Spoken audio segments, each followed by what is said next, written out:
Golfers is the craziest people. But from golfers, you pilots can get a serious lesson. If I ain't too personal, take this, for instance. The first rule is keep your eye on the ball. How many of you is looking at the ball? You said it.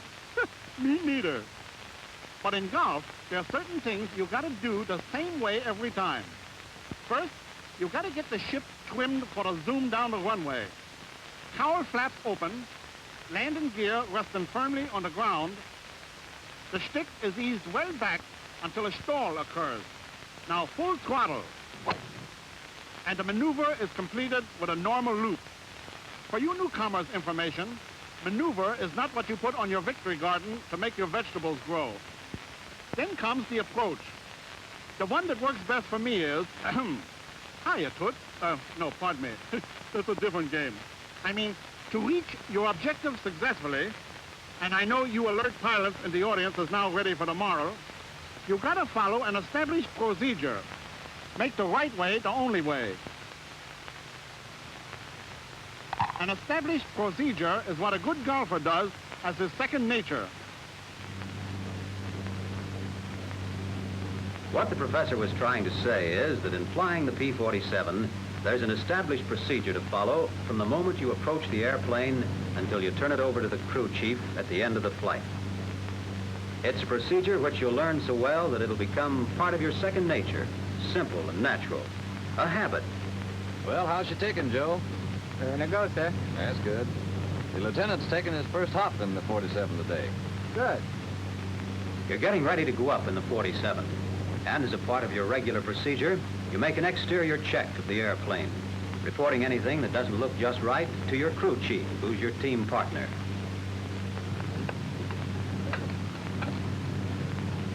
It's running swell. All right with me.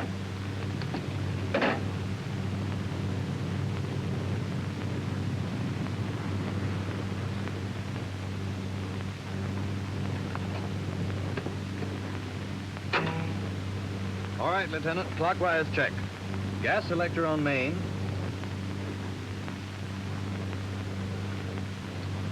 Trim tabs in takeoff position.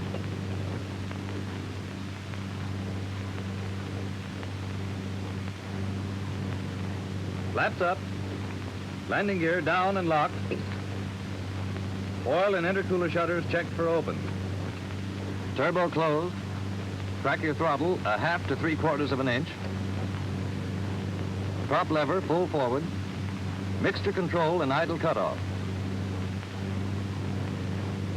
Generator switch on. Prop control switch in automatic. Mags off. Battery off. Cage your flight instruments. Cowl flaps open. Radio off. Tail wheel unlocked. When you've made your clockwise check, you've covered your checklist. But you want to look at your list whenever you're in doubt, and also to check your limits. Clear? Clear. Mags on both, battery on. All right, primer. 2 strokes is enough in this heat.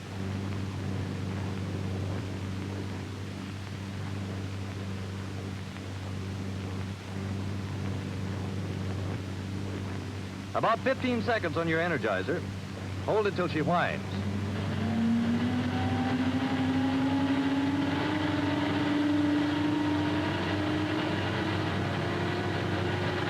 Clear? Clear. Engage.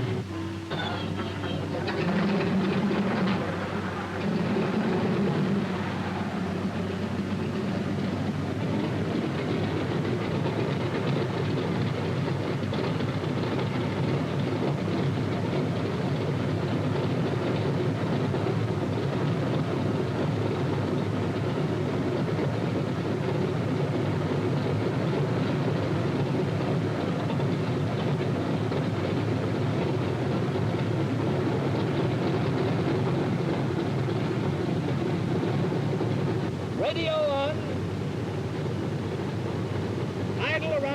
800. Anywhere between 800 and 1,000.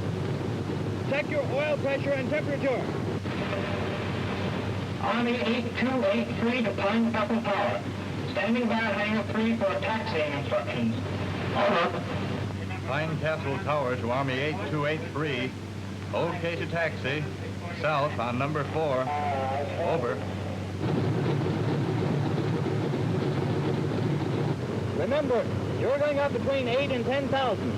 Steep and shallow turns, power on stalls and power off. Pull your flaps up and watch how you settle. We're going up to see how this airplane reacts. Well, let's make this a good one, Lieutenant.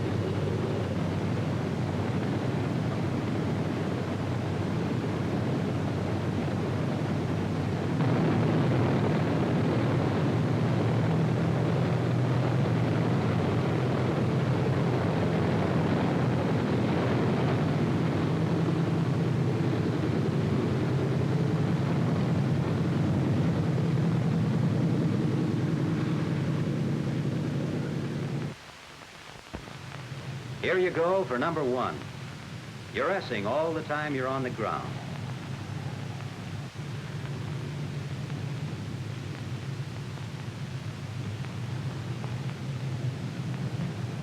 Keep your head up so you can see what's going on around you.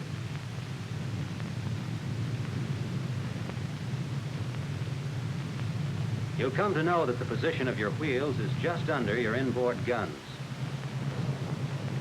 Good thing to know if you're ever running close to the edge. You're taking it easy on the brakes. You're playing with them, not tramping on them.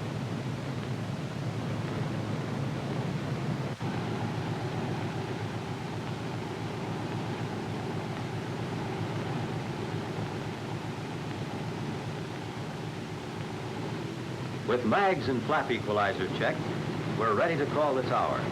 Army 8283 to Pine Castle Tower. Ready for takeoff. Over.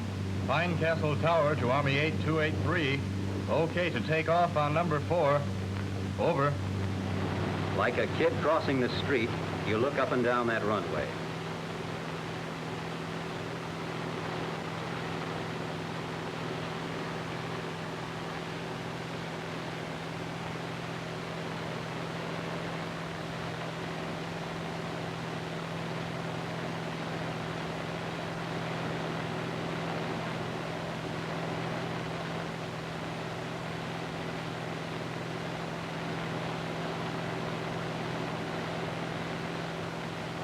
Tail wheel forward to lock.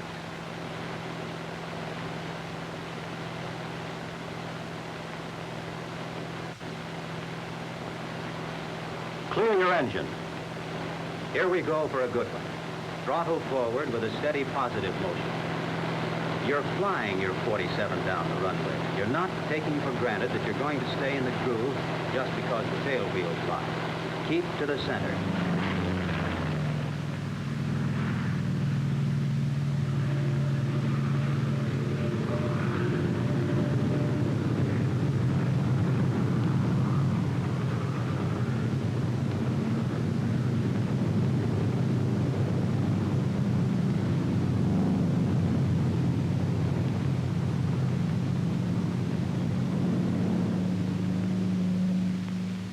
Let's go back and see your takeoff again. You're helping the airplane just a little bit.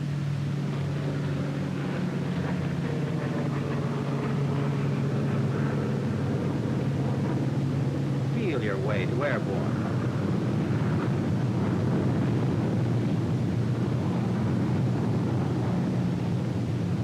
Now you're getting your wheels up. You're making a good takeoff. Let's see it over again. This pilot is going to be telling the boys about this experience. 47's wide landing gear gives this ship excellent ground looping characteristics that can be your friend in need if your engine should ever fail on the takeoff. Before this pilot looped, he slowed her down as much as possible and unlocked the tail wheel. He gave hard left rudder and left brake to pivot.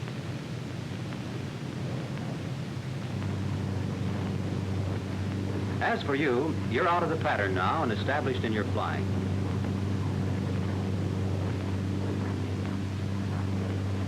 Now you're leveling off at the altitude you want and setting your throttle and RPM for your desired cruising speed, which at this stage of your training will be about 32 inches manifold pressure and 2,250 RPM.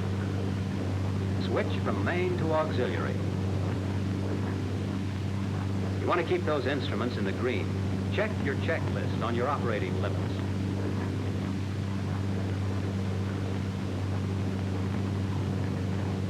Trim your plane.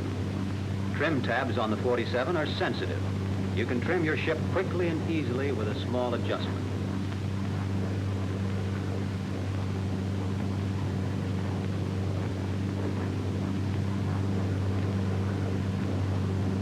We're on a definite schedule on this flight, so let's get in those shallow and steep banks and get the feel of the 47.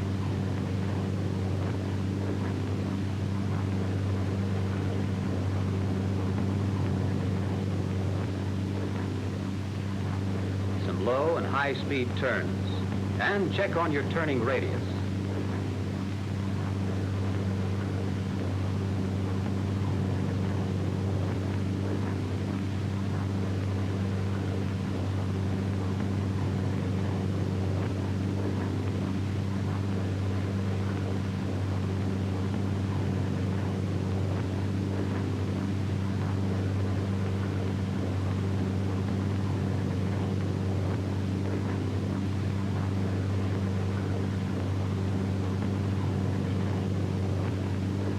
Practicing your stalls, notice the amount of altitude you need for recovery.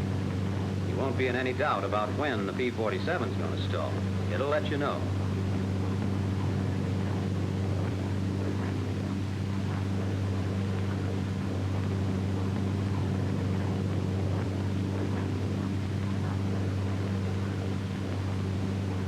Buffeting and sloppiness of controls are your stall signals.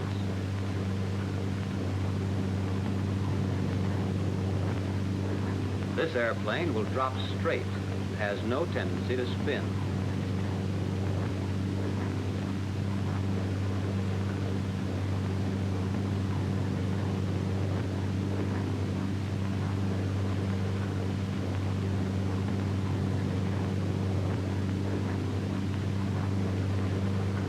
Nose down to pick up speed.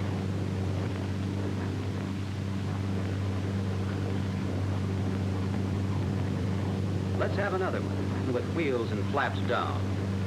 Up with the nose slowly.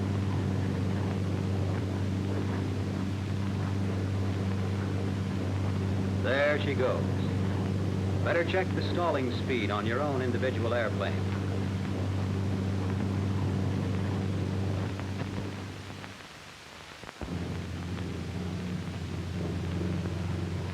Time to head for the barn.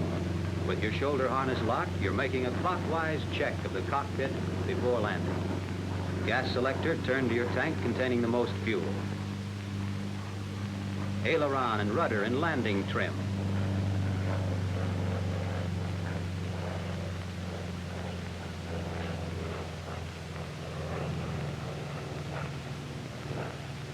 Oil shutters and intercooler shutters in neutral. Propeller RPM at 2,550. Mixture control at auto rich. Army 8283 to Pine Castle Tower. Standing by for landing instructions. Over. Pine Castle Tower to Army 8283. Okay for landing. You're number 1 on number 4. Wheels down and locked. Over.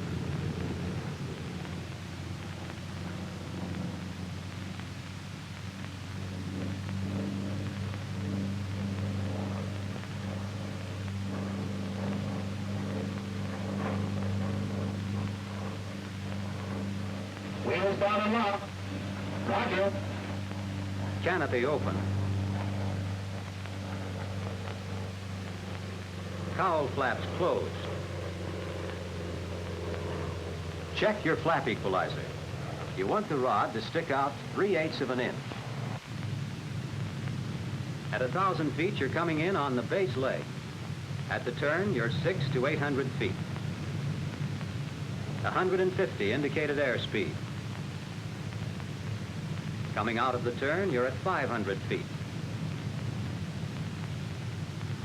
Flaps full down. You set your 47 down on the first quarter of the runway.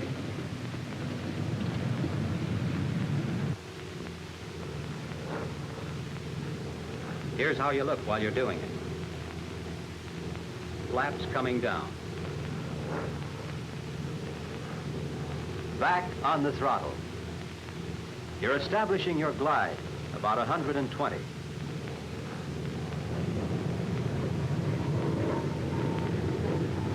You're lined up with the runway. You're coming in for a normal three-point landing. Smooth as silk.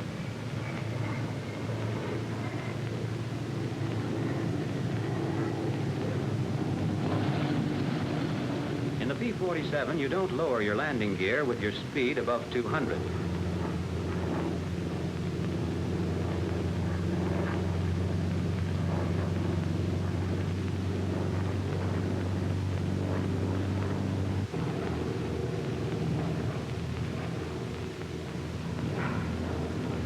If your landing gear should fail to come down, get out of local traffic and find out what's wrong. To lower a stubborn landing gear, yaw the airplane. This should bring you in with wheels pull down and locked.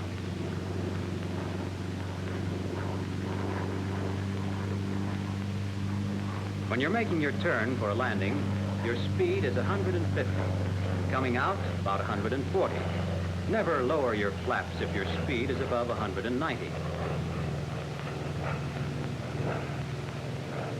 If the flaps don't come down and there's no pressure indicated on the gauge, put the flap handle down and operate the hand pump.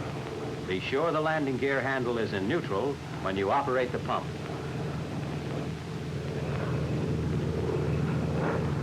This pilot has come in too high and hot. If you should ever find yourself in this position with too much speed or height to land in the first quarter of the runway, pour on the coal and boot it out of there. Give it full power, but don't pull up too steeply.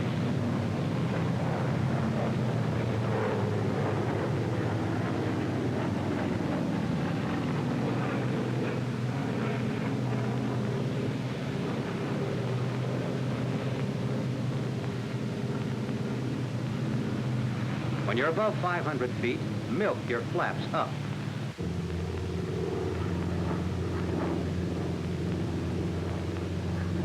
When you get some altitude, go around and shoot another landing.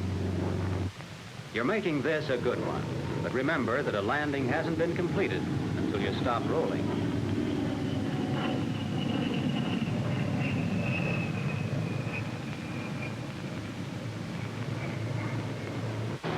You're not riding your brakes. A little brake. Let them cool off. A little more brake. You're getting down to taxiing speed before you unlock your tail wheel. Get it unlocked before you start to turn.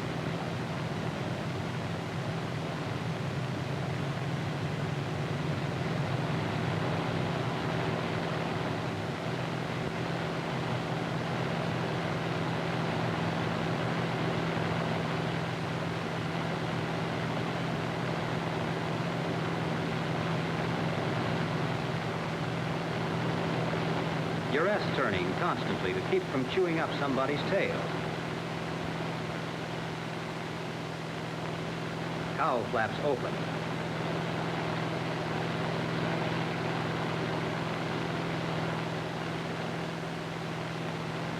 Wing flaps retracted so they don't get nicked by flying stones.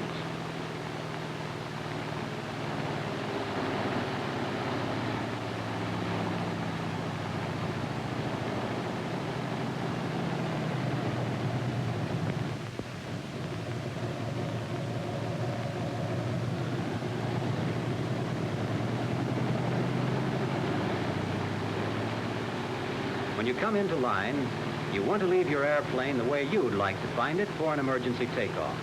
Parking brakes set until the chocks are under the wheels. Radio off.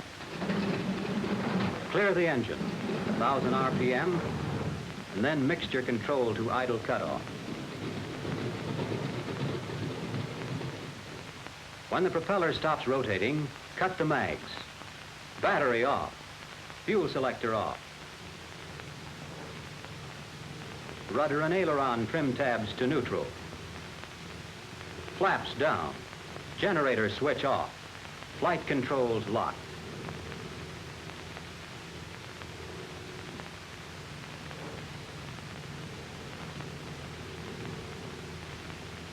You made it a good one, all right.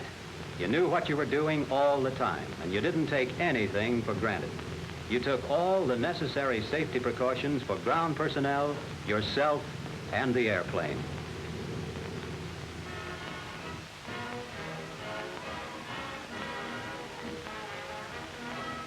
You kept your head up out of the cockpit, on the ground and in the air.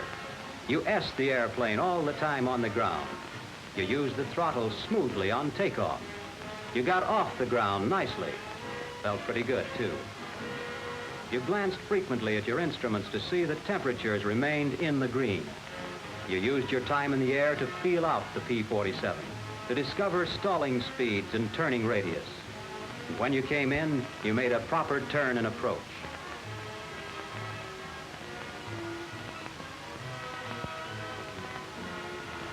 That's a nice job of flying.